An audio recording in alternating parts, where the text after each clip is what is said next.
తెలంగాణలో రాజకీయాలు ఆసక్తికరంగా మారాయి. శాసనసభ ఎన్నికలలో ఓటమి పాలైన బీఆర్ఎస్ అధినేత కె చంద్రశేఖరరావు ఇప్పటి వరకు అసెంబ్లీకి వచ్చిన దాఖలాలు లేవు. అయితే గురువారం శాసనసభలో తెలంగాణ రాష్ట్ర బడ్జెట్ సందర్భంగా సభకు హాజరై ఏదో మొక్కుబడిగా అన్నట్లుగా బడ్జెట్పై తనదైన శైలిలో విమర్శలు గుప్పించారు కేసీఆర్. అంతే తప్పించి కేంద్రంలో బీజేపీ ప్రభుత్వం రాష్ట్రానికి అన్యాయం చేసిందని, కానీ గతంలో తమ ప్రభుత్వం అధికారంలో ఉన్నప్పుడు ఇదే పరిస్థితి ఎదుర్కొన్నామన్న విషయాన్ని కూడా చెప్పకుండా రేవంత్ రెడ్డిపై విమర్శలు గుప్పించడానికి తండ్రి కొడుకులు పరిమితమయ్యారు. దీని వెనుక బీజేపీకి దగ్గరయ్యే వ్యూహం ఉందా అన్న అనుమానాలు ఇప్పుడు తలెత్తుతున్నాయి. కేసీఆర్ వ్యూహం గురించి ఈ ప్రత్యేక కథనంలో చూద్దాం.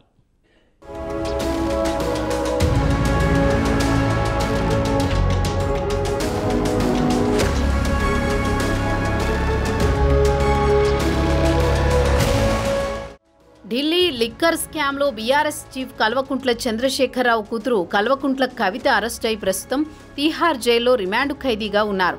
మనీ లాండరింగ్ కేసులో ఆమెను ఈడీ మార్చి 15న అరెస్ట్ చేసి ఢిల్లీకి తరలించింది.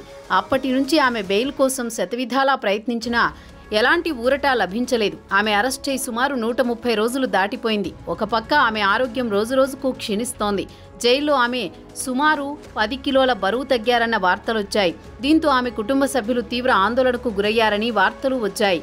కవిత భర్త అనిల్తో పాటు బీఆర్ఎస్కు చెందిన సీనియర్ నాయకులు, మాజీ మంత్రులు కూడా జైలుకు వెళ్లి ఆమెకు ధైర్యం చెప్పి వస్తున్నారు. అయినా ఇప్పటి వరకు కేసీఆర్ జైలుకు వెళ్లి కూతుర్ని పరామర్శించలేదు.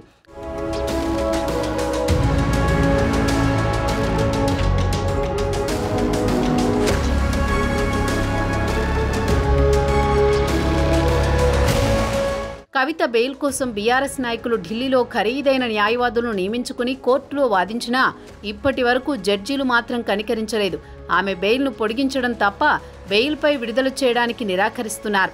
జైల్లో డెంగీతో బాధపడుతున్న కవితను ఢిల్లీలోనే ప్రైవేట్ ఆసుపత్రిలో చేర్పించి చికిత్స చేయిస్తామని కోర్టులో పిటిషన్ పెట్టుకున్నా పిటిషన్ను తిరస్కరించారు జడ్జి.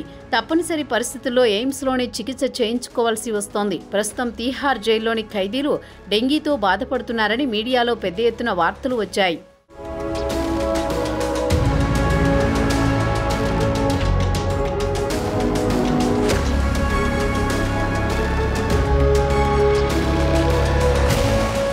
ఇక తెలంగాణ బడ్జెట్ 2024-25పై తెలంగాణ మాజీ సీఎం కేసీఆర్ ఘాటుగా స్పందించారు. అసెంబ్లీలో మీడియా పాయింట్ వద్ద మాట్లాడారు. కాంగ్రెస్ బడ్జెట్ అన్ని వర్గాలను మోసం చేసింది, అందరినీ వెన్నుపోటు పొడిచిందని విమర్శించారు. ఇది రైతు శత్రు ప్రభుత్వం, ముఖ్యమైన పథకాల ప్రస్తావన లేదు. గొర్రెల పంపిణీ పథకం, దళిత బంధు, రైతు భరోసా తదితర పథకాలకు కేటాయింపులు ఏవని నిలదీశారు. రైతులను పొగిడినట్లే పొగిడి వెన్నుపోటు పొడిచారు. కథ చెప్పినట్లు ఉంది తప్పించి బడ్జెట్ పెట్టినట్లు లేదు. కాంగ్రెస్ సర్కార్ ఏర్పడ్డాక 6 నెలల సమయం ఇవ్వాలని అసెంబ్లీకి రాలేదని వివరణ ఇచ్చుకున్నారు. 2 లక్షల రుణమాఫీ పేరుతో కొత్త నాటకానికి తెరలేపారు. వాస్తవానికి దూరంగా ఉంది కాంగ్రెస్ బడ్జెట్ అంటూ తనదైన శైలిలో రేవంత్ ప్రభుత్వంపై విమర్శలు గుప్పించారు.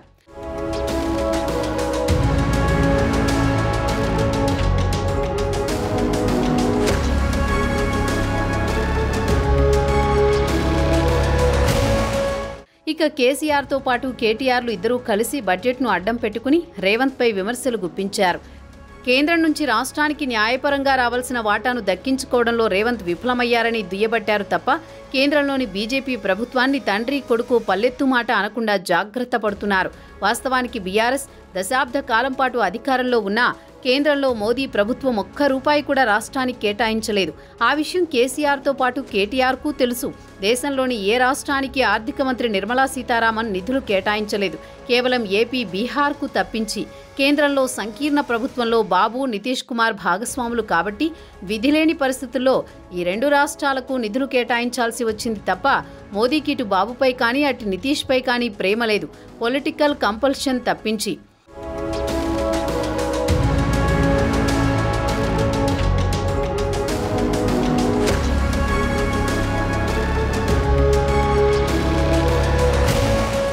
ఇక కేసీఆర్, కేటీఆర్లు ఇద్దరూ కలిసి రేవంత్పై ఎదురుదాడికి దిగి బీజేపీకి దగ్గర కావాలని చూస్తోందన్న టాక్ రాజకీయ వర్గాల్లో వినిపిస్తోంది.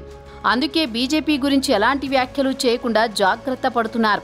కవితను బెయిల్పై విడిపించుకోవడంలో భాగంగా ప్రస్తుతం బీఆర్ఎస్ చీఫ్ వ్యూహాత్మకంగా అడుగులు వేస్తున్నారు. అదే సమయంలో బీజేపీపై, మోదీపై విమర్శలు గుప్పించకుండా జాగ్రత్త పడుతున్నారు. రాజ్యసభలో బీఆర్ఎస్లో 4 సభ్యులున్నారు. అవసరం అనుకుంటే ఆపదలో బీజేపీని ఆదుకుంటామని సంకేతాలు పంపించారని చెబుతున్నారు. ఇటీవల కాలంలో రేవంత్ రెడ్డి కూడా కేసీఆర్ బెయిల్ కోసం బీజేపీతో కుమ్మక్కు అయ్యారని ఆరోపించారు.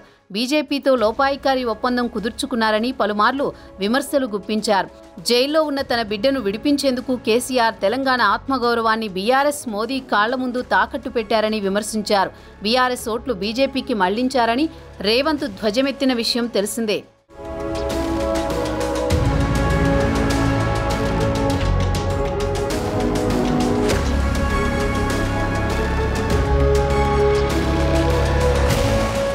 ఇదిలా ఉండగా కవితను బెయిల్పై విడిపించేందుకు కేసీఆర్, కేటీఆర్, హరీష్ రావు గట్టిగా ప్రయత్నాలు మొదలుపెట్టారు. కేటీఆర్, హరీష్ తరచూ ఢిల్లీ చక్కర్లు కొడుతున్నారు. బీజేపీ అధిష్టానాన్ని ప్రసన్నం చేసుకుని బెయిల్ దక్కేలా ప్రయత్నాలు ముమ్మరం చేస్తున్నారు. అందుకే కాంగ్రెస్ ప్రభుత్వంపై రేవంత్పై దాడులు ఉధృతం చేస్తున్నారన్న టాక్ రాజధాని రాజకీయాల్లో బలంగా వినిపిస్తోంది. మరి మోదీ కరుణించి కవితకు బెయిల్ లభించేలా చేస్తారో లేదో వేచి చూడాల్సిందే.